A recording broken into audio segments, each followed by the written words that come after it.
Pues aquí estamos, una vez más, a ver si hoy os explico lo que es una gaita. Parece sencillo, yo creo que ya es sencillo, pero sé de gente que a veces le cuesta pues, entender bueno, las partes que tiene una gaita y a ver si de esta pues, clarificamos pues, eso, los nombres que tienen cada una de ellas. Vamos allá.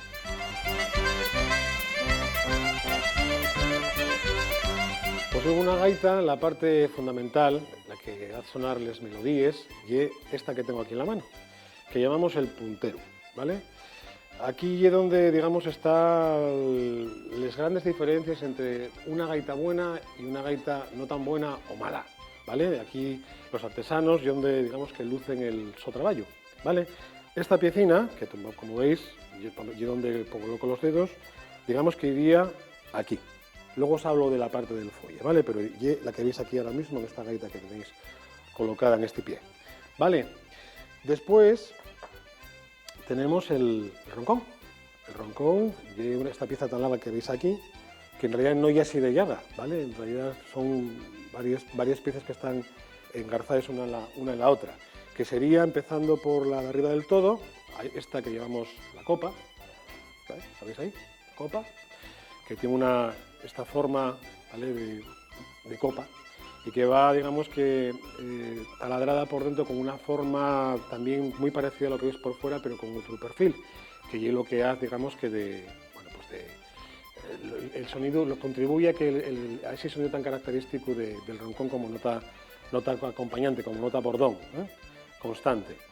A esta pieza que llamamos copa se le inserta esta otra que está al lado de, que se llamamos la tercia, ¿vale? Y de aquí, ¿vale?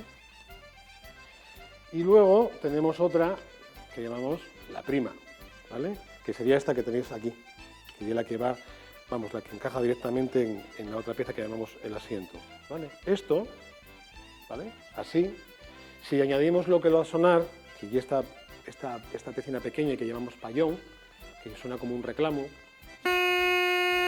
así al aire suena de esa manera, pero si la pongo aquí, pues da esa nota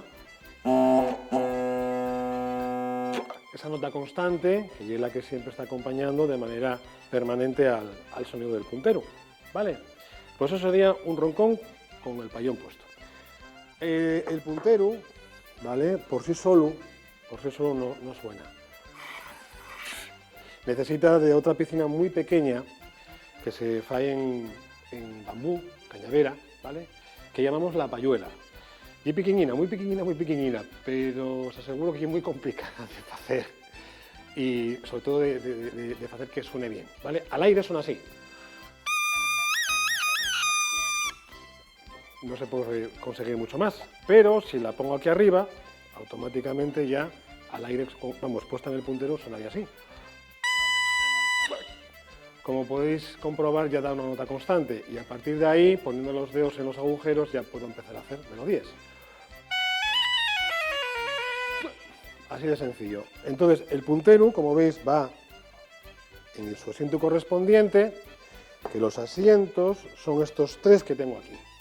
Cada uno de esos asientos lleva alojado cada una de esas piezas que os comentaba, ¿no?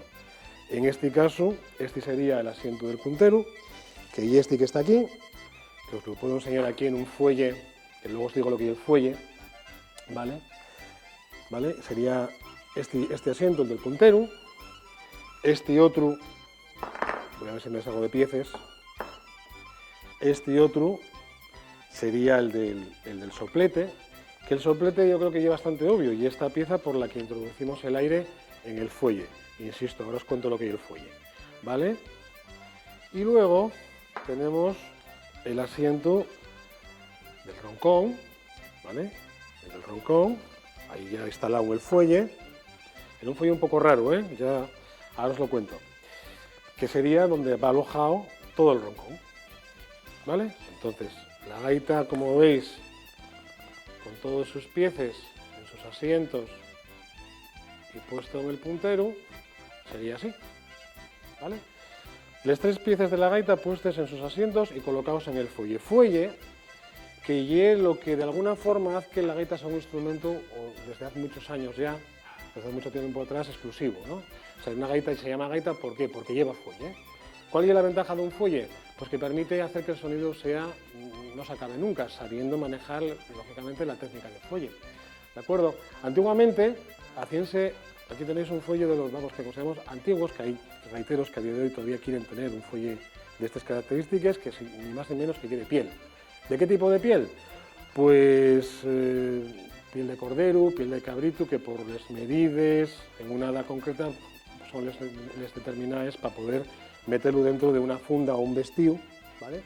Que lógicamente ahí ya pues podríamos aplicar hasta el concepto de moda, lo que uno quiera, ¿no? Combinación de colores que uno quiera, etcétera, etcétera, ¿no? El vestido, para el fuelle, ¿vale? Y la pirindola y los borles. Entonces, ese fuelle, desde hace unos años a esta parte, ya se hace de un material sintético, ¿vale? Que hace que el mantenimiento sea sea prácticamente inexistente, aunque sí conviene de cuando en cuando sacarlo para idearlo y sacar la humedad y demás. Esto ya sería pues, un producto totalmente artificial, basado pues, en fibras sintéticas y cosas por el estilo que hacen que, lógicamente, entre otras cosas, sea impermeable tanto al agua como al aire, ¿no? Entonces, bueno, pues eso es, en principio, las diferentes partes de una gaita.